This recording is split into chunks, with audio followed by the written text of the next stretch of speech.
हाय, क्या मोहम्मद ने आयशा से 6 साल की उम्र में शादी की थी? समझाओ। हाय। कुछ हदीसों के मुताबिक शादी 6 साल की उम्र में तय हुई थी और वो 9 साल की उम्र में साथ रहने लगे। ये तो साफ-साफ बाल विवाह है। क्या इस्लाम यही सिखाता है? ओ, भाई, उस समय इस्लाम के दुश्मनों ने भी इस पर हंगामा नहीं किया, हालांकि वो हर छोटी गलती ढूंढते थे। और 20वीं सदी तक ज्यादातर गैर मुस्लिम जैसे ओरिएंटलिस्ट और क्रिश्चियन मिशनरी इसे कोई मुद्दा नहीं मानते थे। ओह, सचमुच? ये आलोचना तो बस आधुनिक समय में शुरू हुई। इसे एनाक्रोनिज्म कहते हैं, पुराने लोगों को आज के मापदंडों से जज करना। विज्ञान कहता है कि बचपन, यौवन और परिपक्वता उम्र, पोषण और सांस्कृतिक परिस्थितियों पर निर्भर करती है। तो उस समय ये नॉर्मल माना जाता था? तुम्हें ज्यादा दूर जाने की जरूरत नहीं, बस इतिहास देख लो। कुछ उदाहरण देता हूँ। रामायण के कुछ संस्करणों में कहा गया है कि सीता बहुत छोटी थी, शायद 6 साल की, जब उनकी शादी राम से हुई। हालांकि ग्रंथों में अंतर है। ईसाई धर्म, कुछ पुरानी परंपराएं, न कि कैथोलिक एनसाइक्लोपीडिया, कहती हैं कि यूसुफ काफी बूढ़े थे, शायद 80 से 90 साल, जब उनकी शादी मरियम से हुई, जो शायद 12 से 14 साल की थी।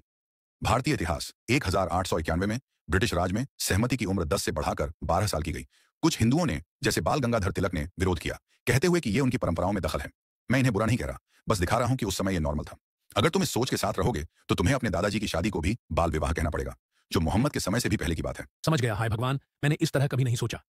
विज्ञान कहता है कि बचपन, यौवन और परिपक्वता उम्र संस्कृति और पर्यावरण के हिसाब से बदलती है। सोचो, 2100 में अगर लोग ज्यादा जीते हैं और 30 से 40 की उम्र में शादी करते हैं, तो वो हमारी शादियों को बाल विवाह कह सकते हैं। हाँ, ये सच है। अब देखो इस्लाम इसे कैसे हैंडल करता है। इस्लाम कहता है कि शादी के लिए कम से कम यौवन, मानसिक परिपक्वता और व्यक्ति और उसके अभिभावक की सहमति जरूरी है। यह दिखाता है कि इस्लाम हर समय और समाज के लिए है। हाँ, अगर इस्लाम ने कोई फिक्स उम्र तय की होती, तो लोग इसकी आलोचना करते कि ये हर संस्कृति में फिट नहीं होता। देखो कैसे ये भविष्य और अलग-अलग संस्कृतियों को ध्यान में रखता है। वाह! हाँ, इसलिए हम कहते हैं कि यह सर्वज्ञानी ईश्वर से है